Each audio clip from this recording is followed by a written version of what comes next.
Let's start off with one story. So this story is one about me seeing my faith, the results of my faith instantly. So we all put our faith in things, and sometimes your faith has to, look far down the road, and sometimes it's a little closer down the road. But this specific instance was one where I put my faith and trust into Jesus to hear my prayer in that moment, and then just minutes later, it was resulted in godly evidence. So I used to take walks every day. It was my quiet time. I would pray. I would walk around where I lived, and I would listen to sermons and listen to Christian music. This was all in the very beginning of me being born again, and I'm trying to develop my relationship with Christ. I'm trying as much as I can to be with Him, connected with Him. I would listen to the Bible on tape, and I did just several things to get closer to Him on all these walks. Every morning I would get up and I would go on a walk with Christ, and I would try and either worship Him in praise, or I would get to learn what He was showing me.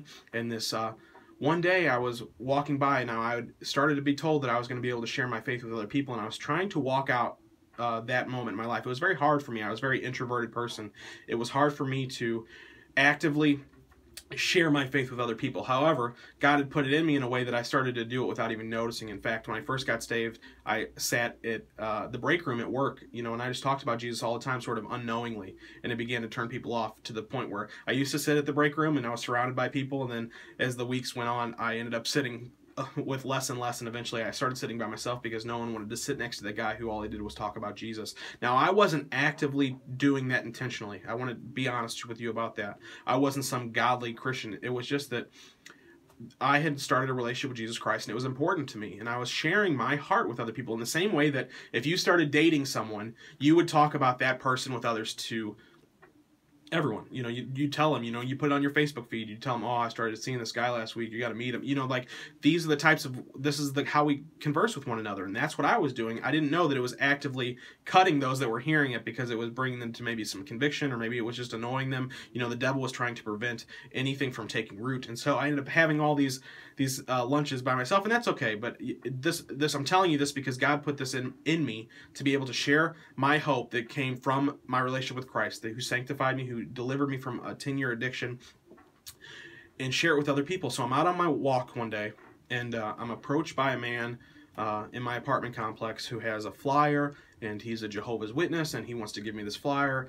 And we talk for very briefly, and he hands me this, and we walk away, and I continue to walk. And as I'm looking down at this pamphlet, realizing that the things that he was wanting me to accept as truth, I realized there was a couple holes in it. Now, I didn't know much about the Jehovah's Witness. I am not, just because I was a Christian doesn't mean I know about all other religions. I was still naive or ignorant a little bit to many things, and I sort of got convicted that I didn't take that moment to really talk to that man about faith, about the faith that God had put in my heart, about how Jesus Christ had transformed my life. I didn't ask him to tell me how his life had been transformed. There was no conversation. I felt this real, pit in my stomach that, man, I really wish I would have shared Jesus with them right then, and I didn't. And so I was so upset, and I'm on my walk, and I'm praying. I'm like, God, will you just please show me what it's like to give my heart to somebody? Will you please give me the opportunity? Please don't stop giving me opportunities like that. I was a little afraid that because I didn't step out in faith in this first opportunity, that he wouldn't give me another one, and I was really upset a little bit in my heart. But I prayed and I asked God, please don't let this be the last time I'm able to preach the gospel to somebody. And so I go on my walk. It's about an hour, and I'm on my way home from my walk, and I've got my headphones in, and I'm not really paying no attention. I'm on what I believe is an empty street. I haven't seen anybody for quite a while, and all of a sudden I feel a tap on my shoulder. And I got jumped out of my shoes almost. I didn't know anybody was near me. And so I turn around. It's this large African-American male, and I was sort of a little worried. I'm not going to be honest, because, who comes up to somebody in the middle of a walk and just taps them on the shoulder? And I take my earbuds out, and I was like, yeah, can I help you, And he says, God told me to come over here and talk to you. And I instantly just sort of felt this warmth of the Holy Spirit come upon me, but I felt like so excited, scared, nervous. I had no idea what was happening, and so I just started asking basic questions. What do you mean God told you to come over here and talk to me? He said that he had saw me when I started my walk, and I was walking backwards from the way that I came. So I was finishing my walk. I was returning the same way I came. And he'd saw me, and he was sitting out on his porch, and he was reading his Bible. And he said that he had just gotten this Bible, and he had just started realizing that God was real to him, and that God was talking to him, and that he was discovering Christ.